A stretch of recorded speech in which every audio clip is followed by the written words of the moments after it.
Hi everybody, I'm Beatrice. I studied French A-level at Marple Sixth Form college, and then I went on to read French and English literature at Durham University. I'm just going to talk a little bit about my experience of studying a language. Um, so if I rewind back to when I was at Durham, and in my third year, I was lucky enough to have the opportunity to do a year abroad, which everybody who does a language at Durham gets the opportunity to do. And I'd say that year abroad in itself made the whole degree worthwhile, because it was such an outstanding experience. Both in terms of kind of the places you get to visit and the things you get to see, eat, the things you get to eat, the people you get to meet, but also, I guess, the challenges you face as well. And I think it really made me grow. So I chose to be an English language assistant on my year abroad, but you weren't sort of constricted to that. You could study. I had friends studying at universities. You could work, lots of like internships and normal jobs and stuff. I opted for being an English language assistant, which I had to do for 8 months, and I was in a city called Tours, which was actually a really good city because it wasn't too big. It's a reasonably small city, but it's very well placed. It's kind of central France near Paris, and I had lots of friends in Paris, so I could who were studying in Paris, so I could kind of take weekend trips to visit them in Paris, or I had other friends in like Poitiers, so I could go visit them. So it was a really good location. So if I talk a little bit about my experience as an English language assistant, so I'd never done anything like that ever before. I was in 2 secondary schools, one big secondary school in kind of central Tours, which was, buzzing, always busy, so many people about, and then also a much smaller school in sort of a countryside town or village, really, just outside of Tours. So that was a completely different culture. So even that in itself, again, the diversity of the diverse experience that I had, having to kind of adapt my teaching styles. It was incredible, and I had lots of free time, so I could go visit vineyards, visit chateaus, there were kind of music festivals. Tours was great because it's such like a studency city, so I was lucky to meet like lots of young people like my age, Americans, English, German, Spanish. So I made loads of great friends as well, so I could go like explore the French nightlife with them, go to the French bars and clubs and stuff, and see how they do it there. So that was Tours, and then I also spent about a month in a place called La Rochelle, which is so beautiful, and I really recommend visiting.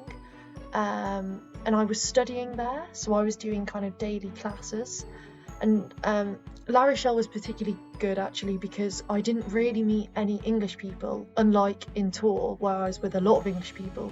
So I guess in La Rochelle I was forced to use my French a lot more, which is good, which is what I should be doing or should have been doing on the year abroad. It was amazing, the year abroad, both in terms of kind of strengthening my language skills, growing in confidence in speaking French, but then the things you get to see, the people you get to meet.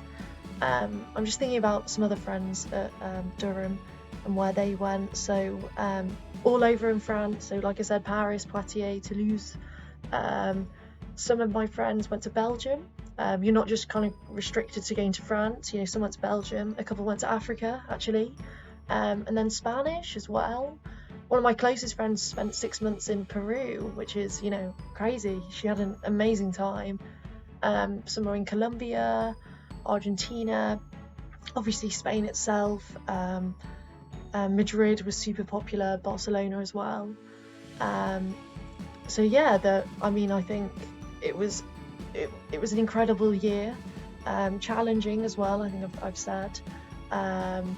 But really it made me so much more confident in speaking French, and yeah, and I guess it just, my love for the language and the country and the culture and the food, all of that was able to grow as well. Um, so I graduated last summer, um, and so I'm now doing a graduate scheme, which isn't necessarily linked to my degree, to neither French or English literature. But one thing I'd say is that when I was doing applications in assessment centres in my final year at university, I found that the fact I'd done French always stood out in the interview process and any kind of conversations I had with employers. Um, they were kind of really impressed with that. I think fewer and fewer people are now kind of taking languages, which is a shame. So I really think that helped me actually in securing my job.